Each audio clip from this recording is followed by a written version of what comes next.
A little bird family chose our porch as their home. Maybe it's because we were away on a long vacation.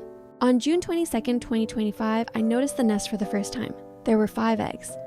The mama bird was quietly sitting on them, keeping them warm. On June 23rd, 3 of the eggs hatched. Such tiny, fragile lives.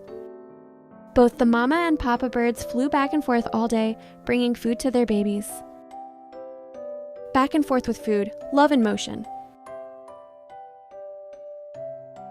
On June 24th, they had more fluff. Their eyes weren't open yet, but they looked dark and full of life.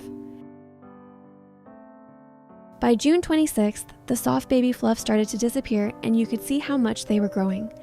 My kids loved seeing the baby birds grow day by day.